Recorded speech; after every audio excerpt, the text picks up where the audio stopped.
Bref, tout est compliqué dans sa vie. Et au sortir de notre échange, il m'a dit j'ai beaucoup appris. Il dit tout est dur, le ministère est dur, tout est. Je l'ai fait savoir que l'affaire du ministère que tu vois, il faut connaître l'orientation de Dieu. Où est-ce que Dieu t'attend? Dans quoi est-ce que Dieu t'attend? Quelle est la vie où tu dois être? Sinon, tu vas passer ton temps à tourner en rond et à souffrir. Je lui ai dit, frère, sans te mentir, le Seigneur est en train de changer ma vie de façon extraordinaire. Je lui ai dit, parce que j'ai obéi à Dieu, je suis en train de faire ce que Dieu m'a dit. Les choses se règlent d'elles-mêmes. Je lui ai pris l'exemple, je lui ai dit que pendant longtemps, moi je voulais travailler avec mes efforts, être ça, machin. Dieu disait, prie et jeûne pour travailler, pour traiter les problèmes des jeunes. Arrête tout ce que moi je fais. Parce que dans ma conception, un bon pasteur, je lui racontais ça, il était étonné. Je lui ai dit que frère, dès que j'ai obéi, je ne te mens pas. Quelle que soit la situation qui se présente à la maison, l'argent viendra de quelque part. Il me regardait, il dit que oui, bon, moi j'évite de dire ça aux gens, sinon ils vont dire que c'est une secte.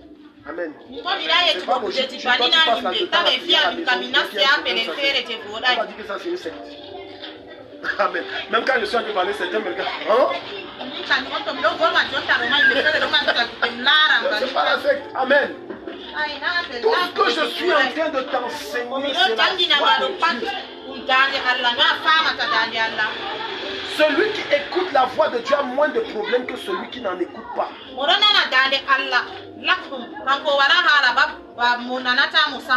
Alléluia. Si tu écoutais la voix de Dieu, tu ne seras pas stressé par rapport à ton dossier.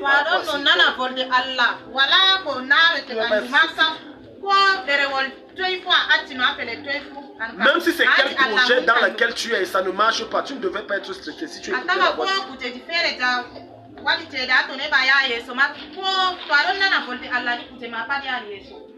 Cinquième chose, avoir une intimité profonde avec Dieu. Ouvre-nous un Corinthiens 2.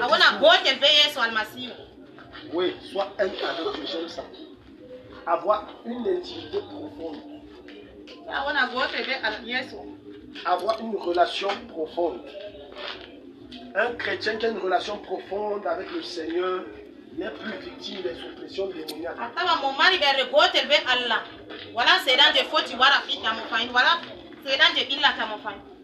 Je vais utiliser un mot que certains n'aiment pas entendre, mais c'est la vérité.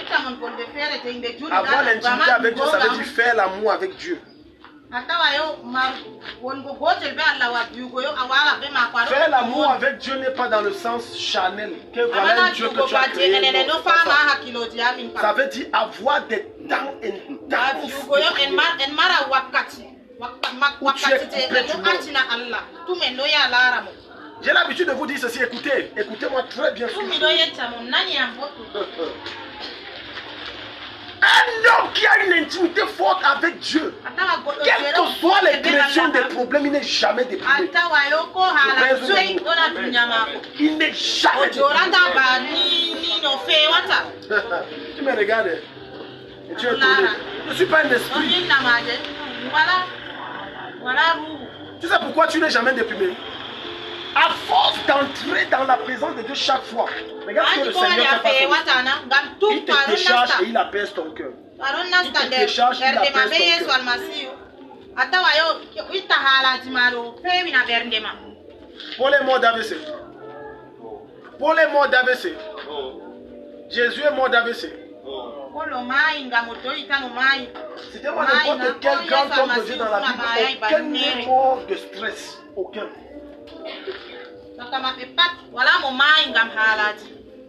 Parce que plus tu es dans sa présence, tu ne ressens pas le poids des problèmes. Tu ne ressens pas.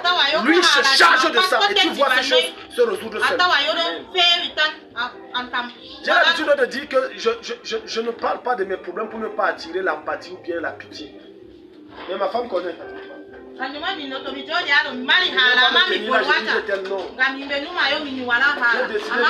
un pasteur différent. Amen. Mais si vous connaissez, on a tellement de problèmes. Énormément de problèmes. Mais quand tu me vois prier, tu ne vas pas dire que le gars est... Alléluia.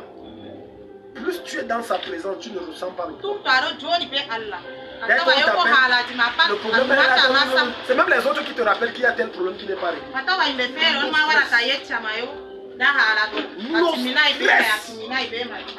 Je ne vous enseigne pas Jésus que j'ai suivi une prédication. Je vous enseigne Jésus que je vis tous les jours, que je connais tous les jours, que je rencontre tous les jours, que j'embrasse tous les jours, que j'intime tous les jours. Amen. Tracy, je te donne le secret de déstressage. Le meilleur déstressage, ce n'est pas la banane. Il y a un temps dans ma vie où vraiment, écoute, la parole de Dieu vient. Il y a quelques années, j'avais traversé un temps où j'avais commencé à voir. Et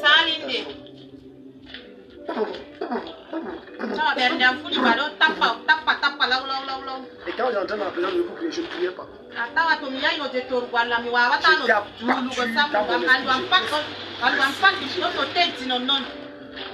J'ai suivi seulement un enseignement vraiment de Dieu. C'était l'enseignement de Bishop et depuis ce jour, Dieu m'a délivré totalement. Et dans son enseignement, il a cité Matthieu 11, verset 2. Il a dit, venez à moi, vous tous qui êtes fatigués et chargés, je vous donnerai. C'est un passage très profond. Quand il dit venez à moi, il dit abandonne tout. Tu es dans le repos. Le repos de Dieu n'est pas l'absence des problèmes, mais c'est la capacité à garder son calme dans la tempête. Être confiant en Dieu, à ne plus stresser. Quand j'ai suivi ça, jusqu'aujourd'hui que je vous parle, non stress, plus de palpitations, fini. Tout ça, la plupart des hommes de Dieu meurent de stress. Alléluia. Amen. Alléluia. Amen. Quand tu as une relation profonde avec Dieu, dans tes rêves, tu sais que ce rêve, ce n'est pas la foi de Dieu. Parce que le seul moyen de connaître la voix d'un intime, c'est de faire quoi? Qui a dit? Passer son temps avec lui. Tu imagines, tu as un nouveau, un Patricia, quelqu'un s'intéresse à toi et tout. Vous avez un mois de relation. Bon, on est ici, viens, il entre, tu es dedans et tu entends la voix. Tu dis que tu ne reconnais pas sa voix. C'est qui ça? C'est qui ça? Je vais te dire, toi là, tu arrêtes la relation maintenant. Vrai ou faux? Voilà quelqu'un qui dit qu'il va t'épouser, ne reconnaît pas ta voix. Non, il y a un problème.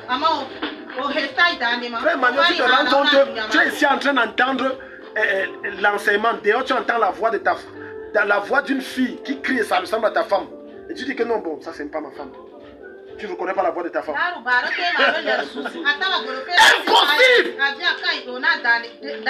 Même si tu es sûr, tu sauras que c'est sa voix. Vrai ou faux? Alléluia. Je vais aller plus loin, même si elles sont jumelles, tu sauras que ça c'est pas ma femme, ça c'est ma femme. Si tu es un homme qui a épousé une jumelle, et un jour elle se tient à deux, tu es comme ça, je ne connais pas qui est ma femme. Parce que l'intimité que vous avez fait en sorte qu'elle n'a pas besoin de marque sur son corps, tu sais que ça c'est ma femme. Elle n'a pas besoin d'une remarque que tu as mise ici comme ça. Tu dis que non, c'est elle. Non, tu sais que c'est elle, tu sais que ça ce n'est pas elle. Parce que tu passes un temps intense avec elle. Les maris qui ne reconnaissent pas la voix de leur femme, tu sais que ça ce sont les gens quand il arrive. Il n'y a pas l'habitude ici. Il n'a pas. Je ne dis pas qu'on vit ensemble dans la maison. Ça c'est intime. On vit ensemble 2 à 3, on ne se parle pas, vrai ou faux? Ça c'est le genre de mari que lui il est là-bas, sa femme est ici. Alvin, tu es où? Mais ma chaussure n'est pas nettoyée. Donc Alvin sait que dès qu'on l'appelle, c'est qu'il y a un truc qu'elle n'a pas fait. Ce qui fait que le jour il entend même comment on tabasse quelqu'un, on est en train même de tuer. Il ne sait pas que c'est sa femme parce qu'il n'a pas une relation. Alléluia. Amen. Un homme ou une femme qui est en relation connaît tous les niveaux, les différentes fréquences de la voix de son conjoint. Quand elle est fâchée, il connaît que le ton change comme ça. Quand elle est joyeuse, le ton est comme ça. Quand c'est normal, le ton est comme ça. Donc il connaît tellement sa femme que quand il entend la voix de cette femme à 50 mètres, il dit que pardon les amis, rentrez. On se voit rentrer. Dans son cœur, il dit que si la femme s'y entre ici, ça va déménager. Pardon, bye bye. Ses amis disent que mais c'est quoi? Tu nous chasses? Non, je vous chasse pas. Je viens de me rappeler que j'ai un rendez-vous. Au fait, c'est que il sait que le son de la voix qu'il a suivi là, ça annonce la tempête. Parce qu'il a une intimité. Alors 1 Corinthiens 2, ouvrons ça, tu nous fais la lecture comme je dis. 1 Corinthiens 2, le verset. 1 Corinthiens 2, verset 10-12. Le verset 10. En nous, Dieu nous l'a révélé par l'Esprit. Car l'Esprit sonde tout, même les profondeurs de Dieu. À nous, Dieu nous a révélé par l'Esprit. Car l'Esprit sonde tout, même les profondeurs de Dieu. Oui. Qui donc, parmi les hommes, c'est ce qui concerne l'homme, si ce n'est l'Esprit de l'homme qui est en lui? Qui donc parmi les hommes sait ce qui est Dieu, sinon l'Esprit de l'homme qui est en lui? De même, personne ne connaît ce qui concerne Dieu, si ce n'est l'Esprit de Dieu.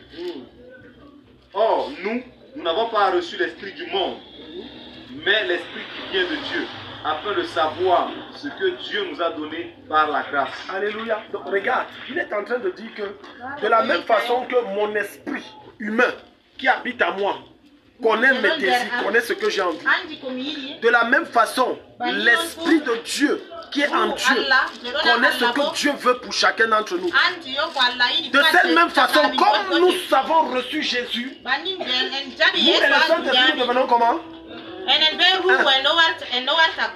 Nous devenons comment? Par conséquent, si on devient un, tu connais ce que Dieu veut de toi, vrai ou faux? Moi, tu es censé connaître.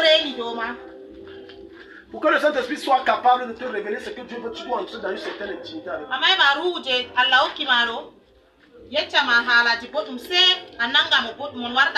Hier, je disais, je crois hier ou avant, je disais à une de mes filles, elle disait qu'en tout cas, bon, bref, je l'ai titillé comme ça. J'ai dit que mais t'as pas, le mariage c'est pour quand? Bon, bref, je l'ai titillé comme ça. Mais après, je lui ai dit, écoute, c'est pas la course. Amen. C'est comme je dis à chacun de nous, c'est pas la course. It is not a running. It is not a race. Amen. Ou pas avec ça. Sinon tu vas revenir en cascade et dire que bêta je reste seul. C'est pas la course. La seule que personne ne te met la pression non que tu n'es pas marié. On ne se marie pas par rapport à quelqu'un. On ne se marie pas parce qu'on veut aussi avoir l'enfant. Ça c'est les choses qui entrent dedans. Mais on ne se marie pas pour ça. On ne se marie pas pour qu'on dise que je suis madame telle ou monsieur aussi. On se marie parce qu'on doit accomplir une chose, la vision de Dieu. Beaucoup d'entre vous là, vous voulez vous marier, mais tu ne sais même pas pourquoi il doit me marier. Tu dois te marier pour accomplir la vision de Dieu sur la terre. C'est pour ça qu'on se marie. Maintenant les enfants, madame ceci, monsieur cela, tout ce que tu veux là, ça c'est les aléatoires qui entrent et les bénéfices.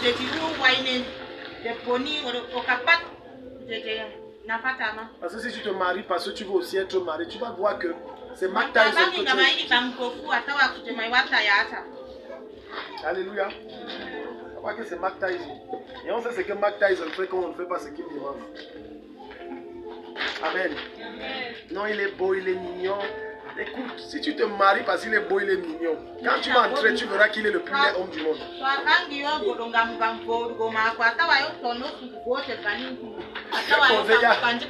quelques jours avec une bien-aimée. Je lui posais certaines questions. Je dis que oui, en tout cas, c'est même mon style. Je n'ai pas de problème avec que ce soit ton style. C'est mon style. Amen.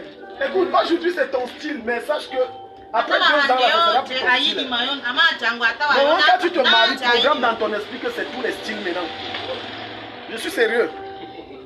Surtout les hommes. Tu épouses la fille parce qu'elle est mannequin. Elle est bien. Oh, tu as vu les tendances de la soeur, c'est bon, je ne peux pas laisser. 2 enfants vont entrer, la soeur là. Voilà.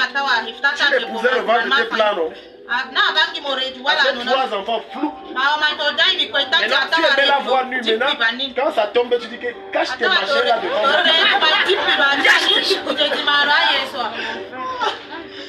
Alléluia. Parce qu'on ne vous enseigne pas que... Ah, vous entrez vous blaguez très mal. Amen. Quand tu épousais la fille de Truy, tout était frais sur elle. Même le haut était frais. 2 enfants après, le haut qui était frais, flou. C'est fini. C'est tombé. Maintenant, tu commences. Il y a des hommes qui se fâchent contre leurs femmes et les parlent mal à cause de leur corps. Je suis pasteur, je suis pasteur. Il y a même des... Tu vois, ma mère vient se plaindre. Elle ne sait pas que c'est... Elle m'a dit que c'est par rapport à son corps que le gars est comme ça. Parce qu'elle venait de l'épouser, c'était pas comme ça. Pour rien, il se fâche. Hein? Oh, dis donc, tu sais pas que quand tu dois te déshabiller, je ne dois pas être là. Vous êtes mariés. Vous êtes mariés, vous êtes mariés. Alléluia. Parce que dans sa tête et la tête de la soeur, c'est qu'il devait rester jeune à vie. Hein, tu ne peux pas te rendre beau. Hein? Quand tu es épousé, n'est-ce pas, tu étais toujours frais. Tu viens de... Vous avez 3 enfants. Son cerveau chauffe. Jusqu'à tu te plains que maintenant les cheveux blancs sortent. Pourquoi ça sort? Tu ne vois pas tous les problèmes qui doivent arriver.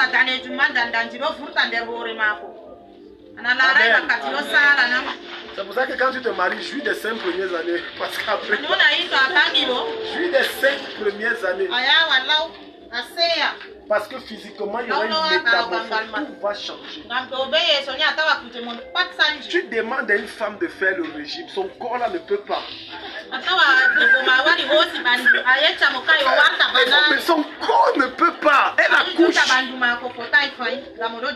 Elle est en train d'allaiter un enfant et elle prend du poids. Tu dis que regarde comment tu es devenu patapouf, comme si c'est l'éléphant. Tu occupes tout le lit. Elle allaite. Si elle ne mange pas, elle va allaiter comment? Tu es calme. Tu es calme. Alléluia. Ah, tu es calme.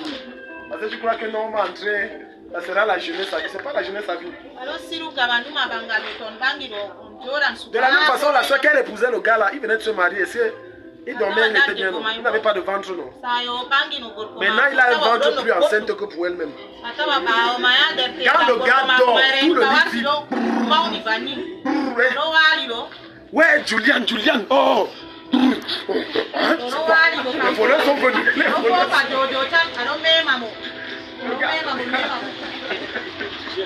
Je sais que je suis en train de toucher les choses, des secrets des foyers déjà ici là.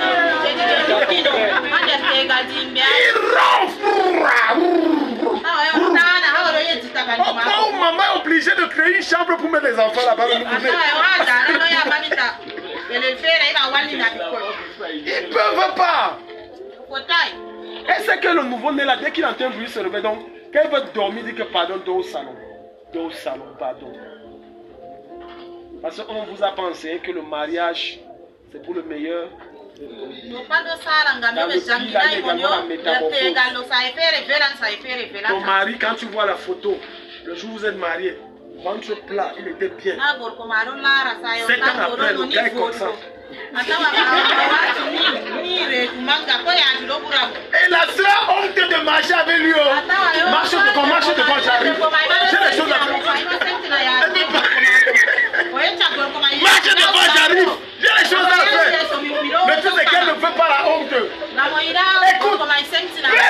forme qu'il a, c'est ton mari. Qu'il soit gros mince, c'est ton mari. Si tu n'apprends pas à l'aimer comme ça, quelqu'un d'autre va ranger et il va te mettre de côté. C'est ton mari. Alléluia. Alléluia.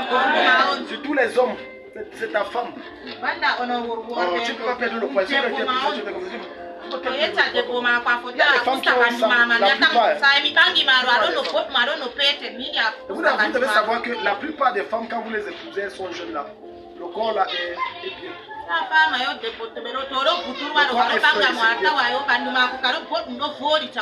Mais vous devez savoir qu'après là, ça doit être bien dans votre tête maintenant. Amen. Ça doit être bien dans votre... Même vous les jeunes filles, tu crois qu'elle ne va jamais vieillir. Tu vas vieillir. Ouais, tu as vu une jeune fille, elle dit que non. N'est-ce pas, j'ai vu maman qu'elle est toujours mince comme elle était jeune et le ventre est plat. Et c'est toi, tu as son sang, tu as son corps. Prends ton enfant, on va voir. Une femme, être pasteur, tu vas entendre les choses. Je dis que je veux qu'il remet ma jeunesse.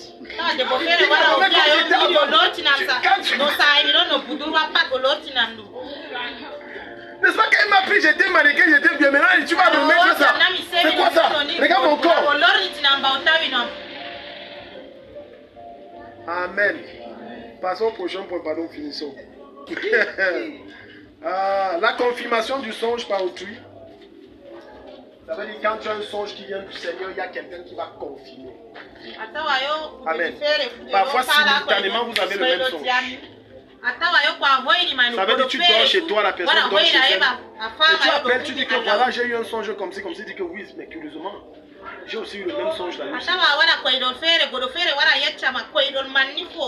Ça parle de l'authenticité du songe, ça vient de Dieu.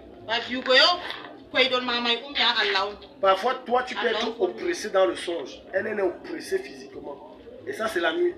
Elle te dit que la nuit, elle n'a pas dormi, elle avait pas le ventre. Elle se tournait, toi, tu dis que la nuit, quand je dormais, je voyais comment on nous poursuivait. Or, le rêve que tu as, Dieu te montre ce qui se passe spirituellement pendant qu'elle est éveillée. Voilà pourquoi quand tu fais un songe qui n'est pas bien, sors de ton rêve. Maintenant, la question est comment sortir de son rêve.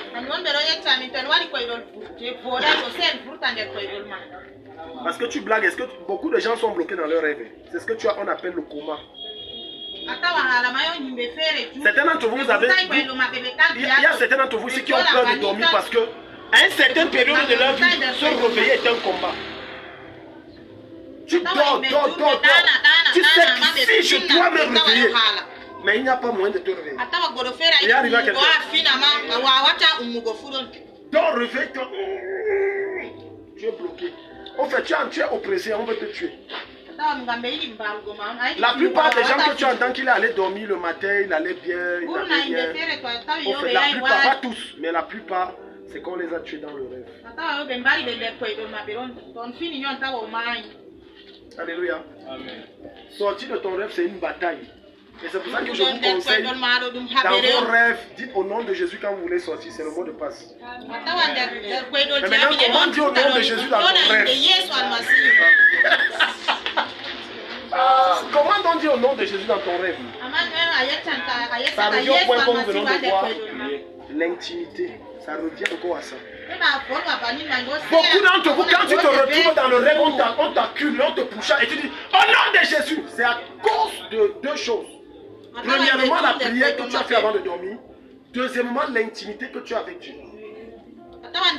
Parce que dans ton rêve, ce n'est plus ta chair qui agit, c'est ton esprit. Maintenant, si ton esprit n'a pas été assez élevé, on peut te tuer dans le rêve.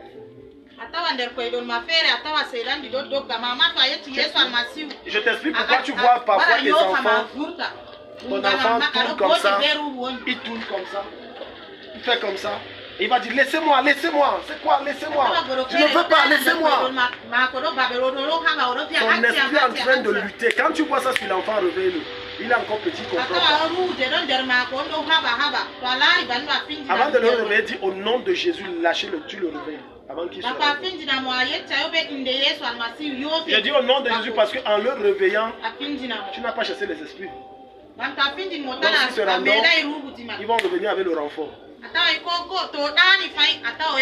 Ce ne sont pas que les enfants qui se mettent à bagarrer sur le lit quand ils dorment, même les grandes personnes. Je parle surtout les femmes, les papas, les mamans. Plus qu'elles dorment avec leur conjoint.